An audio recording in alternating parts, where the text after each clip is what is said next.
Bienvenido a los devocionales de fuego. Usted y yo semanalmente nos reuniremos para invocar a Adonai.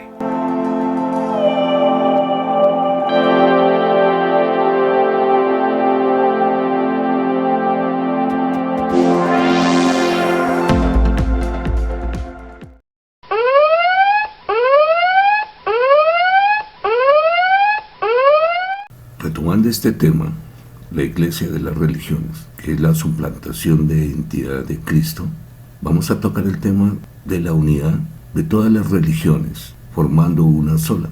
Y vamos a ver con qué propósito, aunque ya los que conocemos la palabra de Dios y los que somos redimidos, sabemos para dónde van, cuál es el camino. Se habla hipotéticamente de un orden mundial.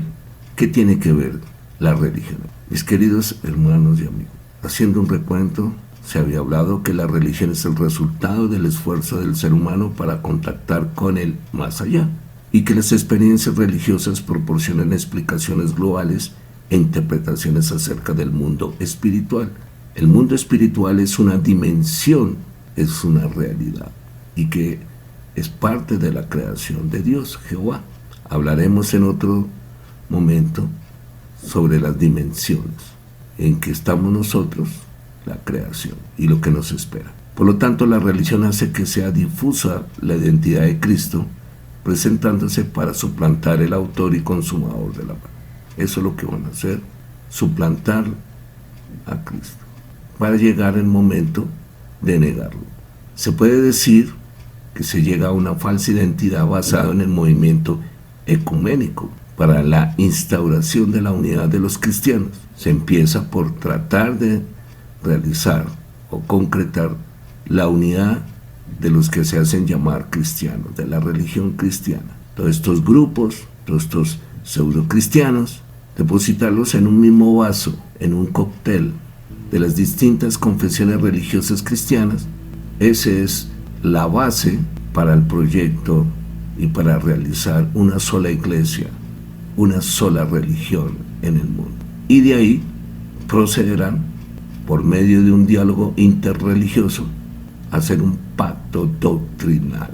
Todas las doctrinas de las religiones, preparando así un intercambio de experiencias religiosas relacionadas con la oración compartida y la participación de creyentes de diferentes conceptos religiosos y creencias, llámese en iglesias, que empezarán realizando acciones sociales orientadas a la construcción de un mundo más justo, con una paz, más solidarios y más cooperativos. Ayudémonos los unos a los otros. Es interesante ver cómo, partiendo de una verdad, de amarnos los unos a los otros, es decir, disfrazar una mentira con la verdad, lo que se conoce como ocultación, con el propósito de esconder, de cumplir el plan. Distorsionan el mensaje para cumplir su propósito de un control mundial que está basado primeramente en las creencias del ser humano.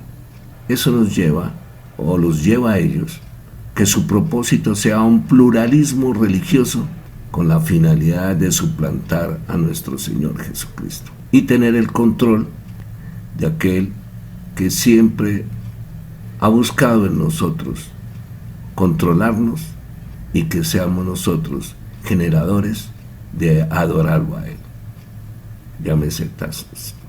Llámese Satanás, Belcebú, demonios,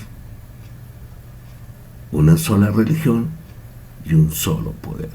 Recordemos que habíamos citado el versículo de 2 Timoteo, el 4:3, porque vendrán tiempos cuando no soportarán la sana doctrina. ¿Quiénes no la soportarán? Aquellos que se congregan, aquellos que han escuchado la palabra. Y continúa diciendo, sino que teniendo comezón de oídos, acumularán para sí maestros conforme a sus propios deseos. Tengamos en cuenta esta advertencia, porque desde la época de Pablo, de los apóstoles, Cuando ya vino el Espíritu Santo y empezaron a formarse grupos llamados congregaciones, empezó el plan infernal de Satanás. El propósito de este devocional es que estemos velando y orando. Si ustedes me permiten, me atrevo a decir que soy como una atalaya, Ezequiel 33. Tenemos que estar con esa armadura velando, no caer en engaños. Estemos preparados para el día del Señor. Jesús muy pronto vendrá por su iglesia. Sin más preámbulo, continuemos con este tema inquietante, hermanos.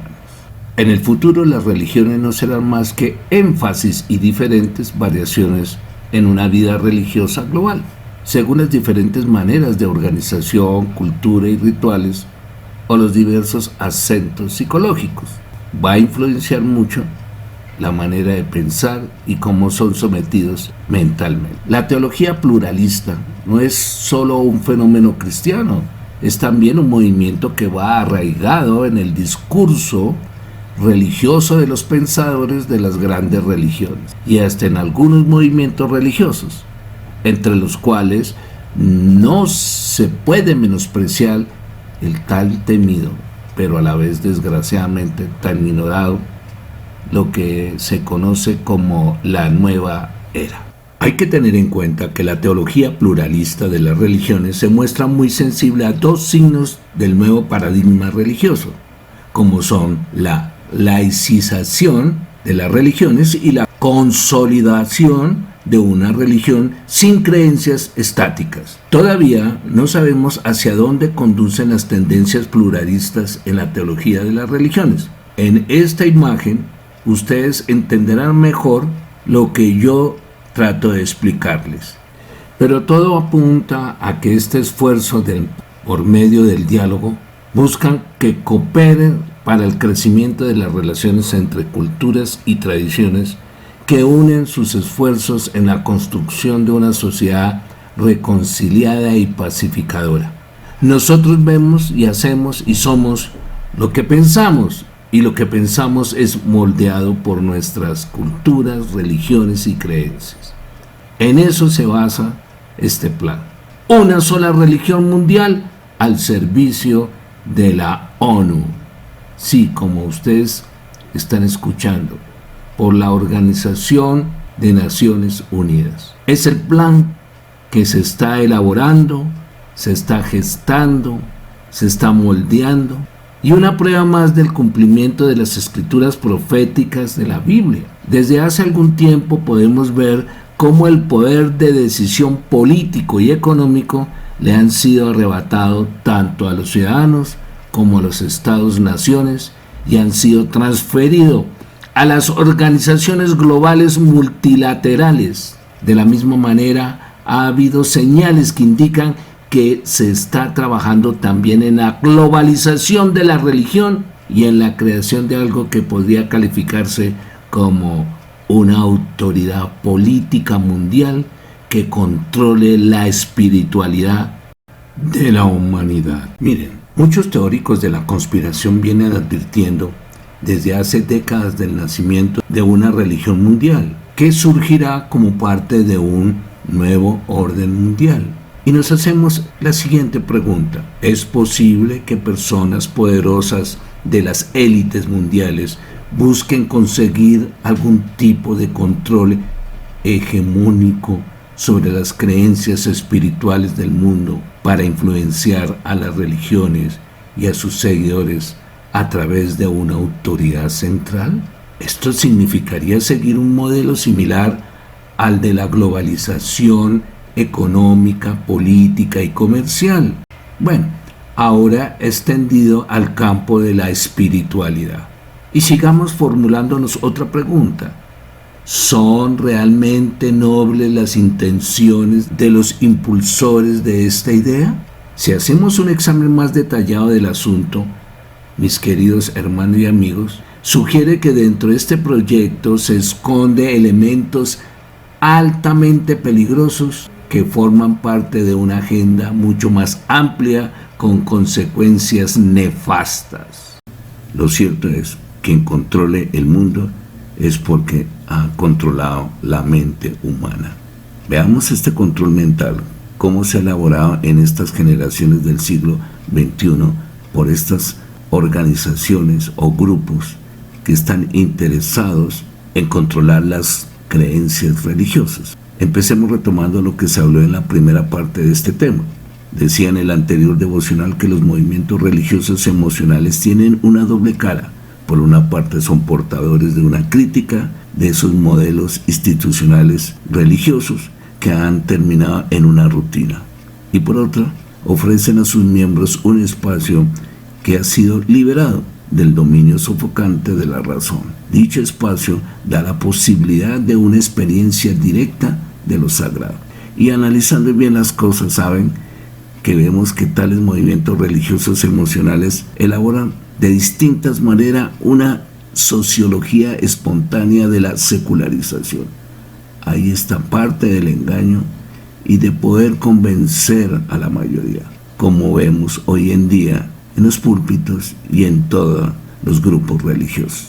Y es que la religión actual lamentablemente se ha convertido en una religiosidad con tendencia a no tener un solo Dios, pero se manifiesta emocionalmente potente y tiene una amplísima difusión. Inclusive a nivel editorial podemos encontrar una aplastante proliferación de libros de autoayuda de corte esotérico y gnóstico.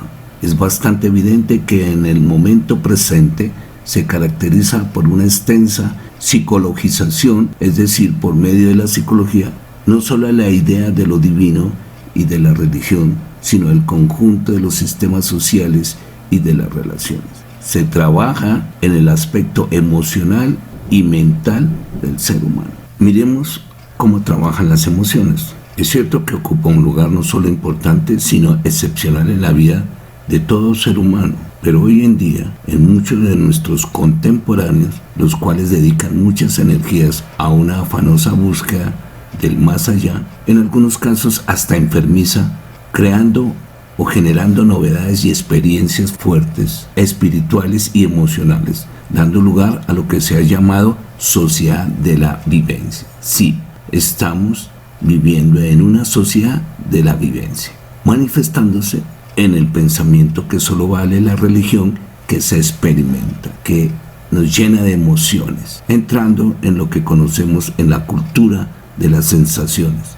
Solo vale lo que se experimenta interiormente, emocionalmente. Si no hay un acercamiento emocional afectivo a la religión, esta es considerada inútil, no sirve. Frente al énfasis de las convicciones, aquí prima la afectividad sentida. Sí, un toque afectivo, sensible, sutil de lo sagrado.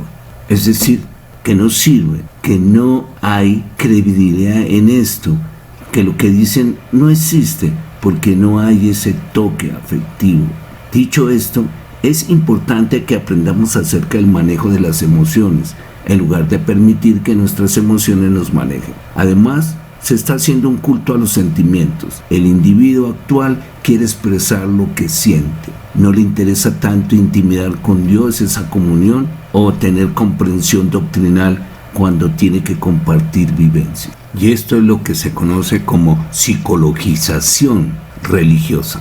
Es decir, están más atentos a la experiencia que sienten, en cómo lo siente, cómo se lo imagina, o cómo se lo hacen imaginar. Y ahí está la clave para ellos. Y ahí está la clave, en el modo en que la piensan o justifican racionalmente.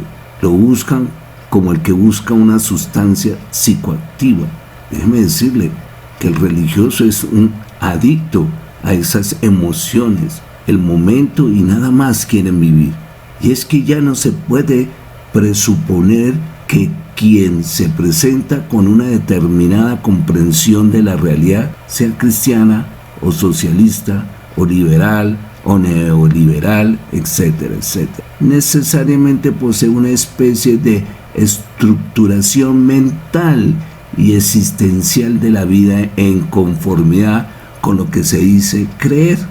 Y esto trae graves consecuencias. Asistimos cada vez más a la visión de personalidades descompuestas, fragmentadas, incoherentes. Por un lado está su creencia y por otro su comportamiento moral, además de sus experiencias espirituales que muchas veces los llevan a asumirlas como doctrinales. En la actual situación en que está fragmentado el hombre de hoy, está buscando desesperadamente una integración y una armonía interna que lo lleva a buscar alternativas espirituales ajenas a la doctrina de nuestro Señor Jesucristo.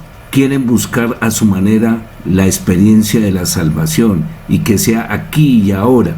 Y lo triste es que casi siempre no aspiran a llegar a más allá de lo que se viva al interior de la propia experiencia de paz y gratificación subjetiva. Por eso yo planteo que hay muchos creyentes, pero pocos redimidos. ¿Por qué? Porque le huyen a las pruebas, a las tribulaciones, porque las consideran injustas.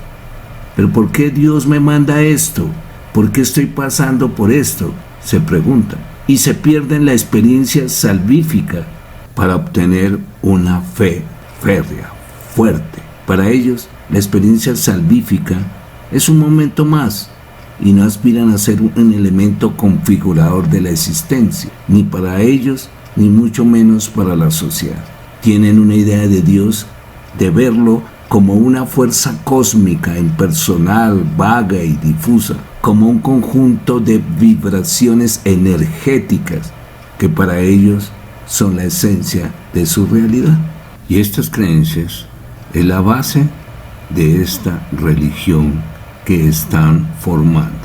Pero ¿qué hay detrás de todo esto? Miremos que hay mucho escepticismo dentro y fuera hasta de las congregaciones, desconociendo la capacidad de un agente maligno que está cegando la mirada o limitando la visión de lo que está ocurriendo espiritualmente en esta dimensión física, hurtando pruebas o dejando pistas falsas por el camino para confundir y engañar a muchos. Pero mire lo que nos dice Jesús, nuestro amado Señor, en Marcos 13, del 6 al 22.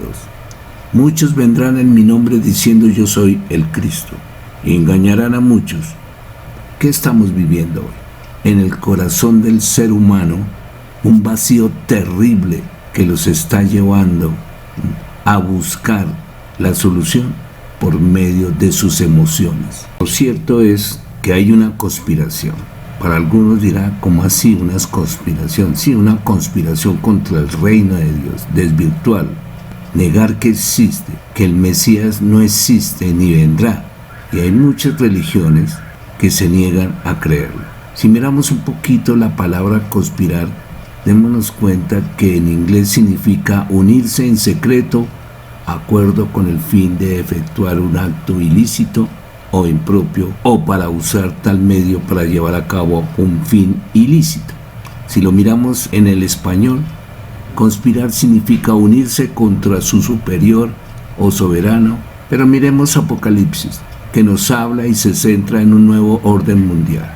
Mucho se ha hablado de esto y se ha desvirtuado de la llegada del anticristo. Pero miren, desde la perspectiva de la escatología, solamente se sabe por la profecía que es un personaje político que tendrá el respaldo de 10 potencias o gobiernos y juntos implantarán este sistema político que al final deriva también en un sistema religioso o basado en él. Para ellos es sumamente importante unificar las religiones. Para eso se prepara el camino de generar la crisis en globalizar las creencias y que se vean necesarias para entrar en un nuevo orden mundial. Entre otras cosas, no confundirlo con el reino milenial, que vendrá mucho después. Pero mire lo que nos dice Jesús en Marcos 4, 23 al 32. El que tenga oídos para oír, que escuche y entienda. Luego agregó, presten mucha atención a lo que oyen. Cuanto más atentamente escuchen, tanto más entendimiento les será dado y les dará aún más. ¿Qué están escuchando? ¿Qué estamos aprendiendo? ¿Cuál es la base de nuestra vida? ¿Las filosofías, ideologías o la palabra de Dios? La realidad es que son pocas las personas que pertenecen a la verdadera iglesia que es de Cristo. La mayoría de creyentes están motivados por sus creencias erróneas, pero están muy lejos de conocer a Cristo, de asumir su identidad. Muchos han aceptado el dicho popular de que todos los caminos llevan al cielo, así que no importa a qué iglesia, qué religión pertenezcan. Algunos dicen que todos vamos a ser salvos por esa gracia de ese Dios, y piensan que las diferencias doctrinales no son importantes, son solo interpretaciones personales. Hagámonos otra pregunta: ¿son todas las congregaciones aceptables para Jesucristo, a pesar de sus diferentes creencias y prácticas? ¿Quería Jesús que hubiera tal diversidad en su doctrina llamada religión que lleva su nombre, para que cada quien elija según sus necesidades y preferencias, formando su propio Dios? Lo cierto es que lo anterior que se ha expuesto es la evidencia de quienes conformarán lo que será esa religión mundial. Los invito a la siguiente alabanza y después continuamos para finalizar.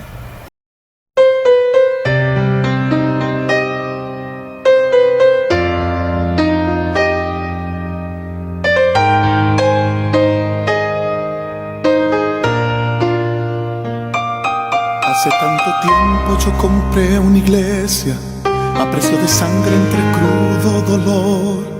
Hace tanto tiempo que envié a mi hijo para rescatar lo que se perdió. Hace tanto tiempo que estoy deseando esa humilde entrega de un adorador que solo se postra ante mi presencia y no a las ofertas de una posición. Hace tanto tiempo que estoy deseando que muestre mi imagen, que es la del amor, que no se confunda entre tanta gente, que sea distinta solo como yo, que no se divida como suele a veces, entrando en contiendas y en discusión, buscando alcanzarse el más grande que el otro. Si en el universo el grande soy yo quiero una iglesia que me dé la gloria y procure la unión. Yo quiero una iglesia que sane al herido, que rompa cadenas, liberte al cautivo, que aclare la mente al que está confundido y que ame verdad. Yo quiero una iglesia que con su mirada brinde esperanza al alma angustiada. Yo quiero una iglesia que sane la herida de esta humanidad. Yo quiero un rebaño donde mis ovejas se sientan seguras y llenas de paz, donde mi palabra sea su alimento. Allí quiero morar.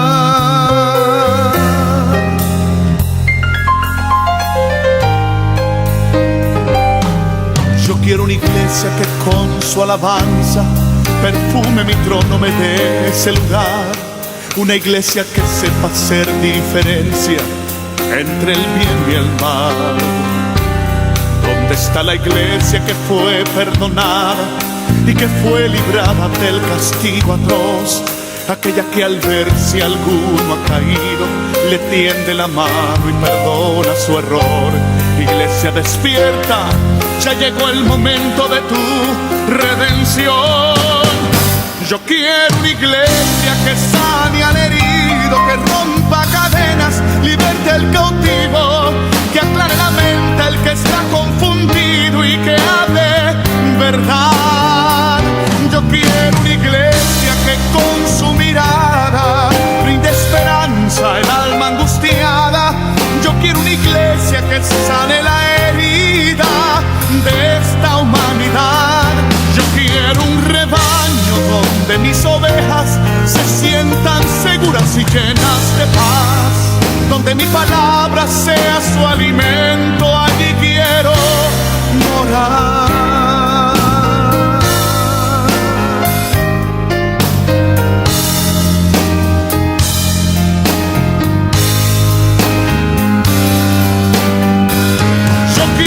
iglesia que sane al herido, que rompa cadenas, liberte al cautivo, que aclare la mente al que está confundido y que hable verdad. Yo quiero una iglesia que con su mirada brinde esperanza al alma angustiada. Yo quiero una iglesia que sane la herida de esta humanidad. Yo quiero un rebaño donde mis ovejas se sientan seguras y llenas de paz, donde mi palabra sea su alimento. Allí quiero morar.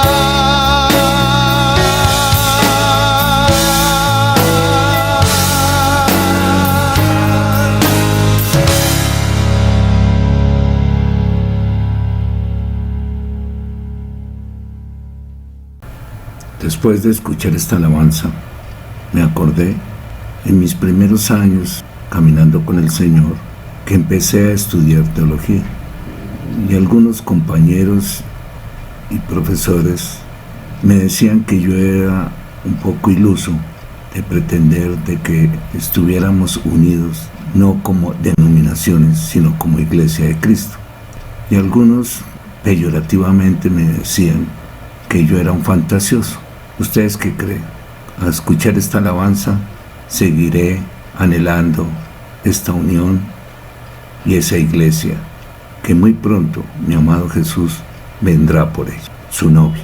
La Biblia no usa la frase un gobierno mundial, sin embargo brinda una amplia evidencia de que nos permite concluir que los dos aspectos existirán bajo el gobierno del anticristo en los últimos días. El apóstol Juan, en su visión apocalíptica y en el libro de Apocalipsis, ve a la bestia saliendo del mar, a quien también se le conoce como el anticristo. Esta bestia tiene 7 cabezas y 10 cuernos. Eso está en Apocalipsis 13:1.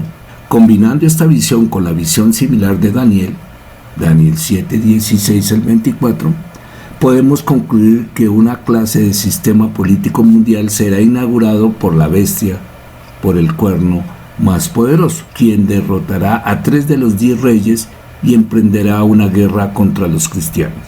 Juan describe a este gobernador de este extenso imperio como alguien que tiene gran poder y autoridad, que Satanás mismo le ha entregado. Apocalipsis 13:2. Él recibe adoración de todo el mundo y le dio autoridad sobre todo. Una vez consolidado en el poder, la bestia, el anticristo, y el poder detrás de él, Satanás, se moverá para establecer un control absoluto sobre todos los pueblos de la tierra.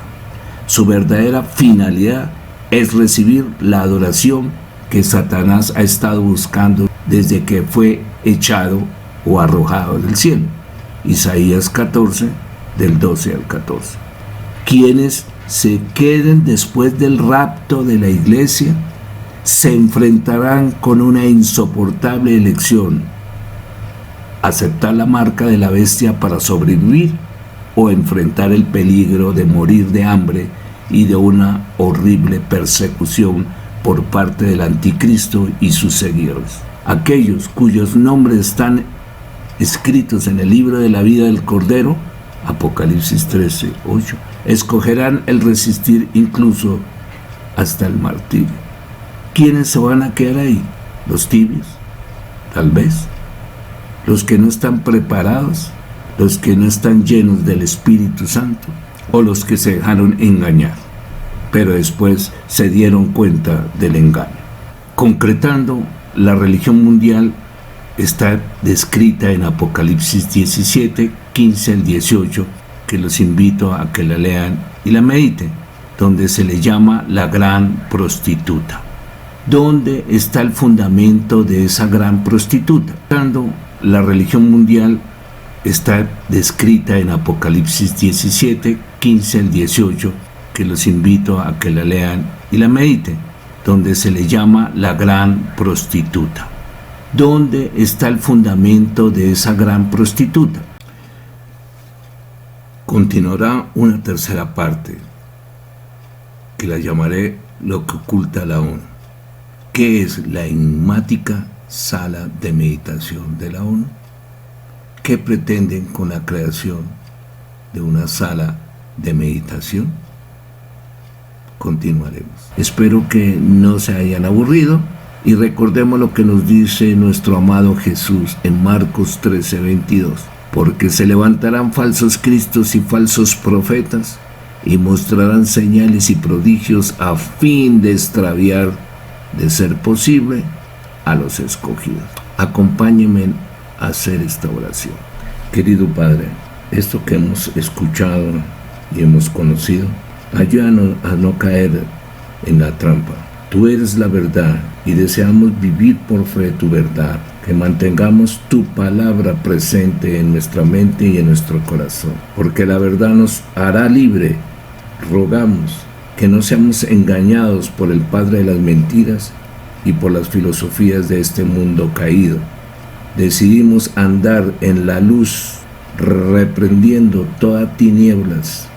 No permitas que seamos engañados. Te lo pedimos, que el Espíritu Santo nos guíe a toda verdad. Por favor, protéjanos de todos estos engaños. En el nombre de mi Señor Jesucristo, te lo pedimos. Amén y amén.